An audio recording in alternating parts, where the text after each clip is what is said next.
Assalamualaikum warahmatullahi wabarakatuh.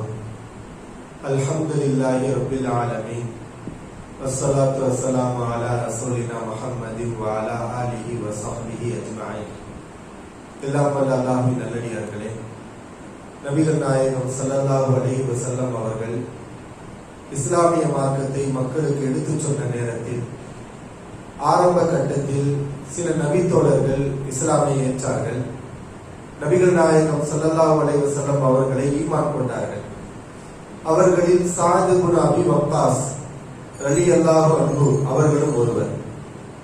அவர்கள் ஈமான் கொண்டவுடன் சாத் இப்னு அபி வக்காஸ் ரலியல்லாஹு அன்ஹு அவர்களுடைய தாயார் அதை விரும்பவில்லை. அவர்கள் இஸ்லாத்தை விட்டுவிட வேண்டும், முஹம்மது நபி ஸல்லல்லாஹு அலைஹி வஸல்லம் அவர்களை நிராகரிக்க வேண்டும் என்று அழுத்தம் கொடுக்கின்றார்கள். தன்னுடைய மகனை அவர்கள் நிர்பந்திக்கின்றார்கள். ஆனால் சாத் இப்னு அபி வக்காஸ் ரலியல்லாஹு அன்ஹு அவர்கள் தொடர்ந்து நபி அவர்களை ஈமான் கொண்டே இருந்தார்கள்.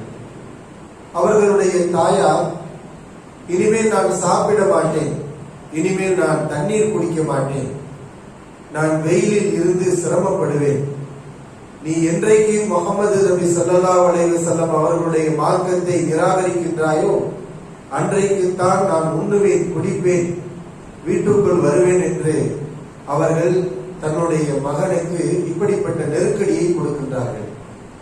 தாயார் உண்ணாமல் சிரமப்படுகின்றார், குடிக்காமல் கஷ்டப்படுகின்றார், வீட்டுக்குள் வர மறுக்கின்றார், வெயிலிலேயே நிற்கின்றார். இந்த நேரத்தில் சாத் இப்னு அபி வக்காஸ் ரலியல்லாஹு அன்ஹு அவர்கள் நபிகள் நாயகம் ஸல்லல்லாஹு அலைஹி வஸல்லம் அவர்களிடத்திலே சென்று, அல்லாஹ்வின் தூதர் அவர்களே, என்னுடைய தாயார் எனக்கு மிகவும் விருப்பமானவர், என்னுடைய பாசத்துக்குரியவர், நேசத்துக்குரியவர், ஆனால் உங்களை நிராகரிக்க வேண்டும், அதுவரை நான் உண்ண மாட்டேன், பருக மாட்டேன் என்று தன்னைத்தானே வருத்திக் கொள்கிறார். இப்போது நான் என்ன செய்வது? என் தாயாருடைய உயிரை பாதுகாப்பதற்காக உங்கள் மார்க்கத்தை நான் நிராகரிப்பதா, அல்லது ஈமானில் உறுதியுடன் நிலைத்து விடுவதா? நான் என்ன செய்ய வேண்டும் என்று நபிகள் நாயகம் ஸல்லல்லாஹு அலைஹி வஸல்லம் அவர்களிடத்திலே கேட்கிறார்கள். அப்போதுதான் அல்லாஹ் சுப்ஹானஹு வ தஆலா அல் அன்கபூத் அத்தியாயத்தின் 8வது வசனத்தை இறக்குகின்றான். வ இன் ஜாஹதாக அலா அன் துஷ்ரிக பி மா லைஸ லக பி இல்முன் ஃபலா துதிஅஹுமா. உங்களுடைய பெற்றோர்கள், தாயும் தந்தையும் எனக்கு இணை வைக்குமாறு உங்களை நிர்பந்தித்தால் அவர்களுக்கு நீங்கள் கட்டுப்படாதீர்கள். எனக்கு இணை வைக்குமாறு உங்களுடைய தாய் தந்தையினர் உங்களை நிர்பந்தித்தால் அவர்களுக்கு நீங்கள் கட்டுப்படாதீர்கள். வஸாஹிபுஹுமா ஃபித் துன்யா மஅரூஃபா. உலக விஷயத்தில் அவர்களுடன் நல்ல விதமாக நடந்து கொள்ளுங்கள். அவர்கள் உங்களிடத்திலே பொருளாதாரத்தை வேண்டினால் அதை கொடுங்கள்.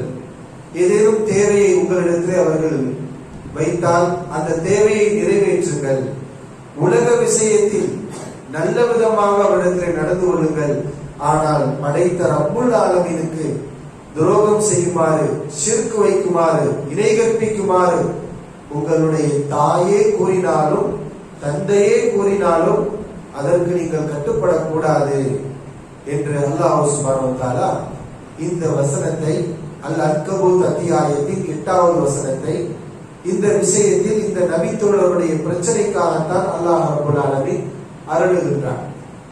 இதற்கு பிறகு சாத் இப்னு அபி வக்காஸ் ரலியல்லாஹு அன்ஹு அவர்கள் தன்னுடைய தாயாரிடத்திலே சென்று மிக கண்ணியமான வார்த்தையில், பணிவுடன், அன்புடன், ஆனால் சொல்ல வேண்டிய செய்தியை அழகான முறையில் சொல்கிறார்கள். என் அருமை தாயாரே, அல்லாஹ் உங்களுக்கு 100 உயிரை கொடுக்கிறார். நீங்கள் இப்போது உங்களை நீங்கள் வருத்திக் கொள்கிறீர்கள், வருத்திக் கொண்டு நீங்கள் மரணித்து விடுகிறீர்கள், மறுபடியும் உங்களுக்கு உயிர் தரப்படுகிறது.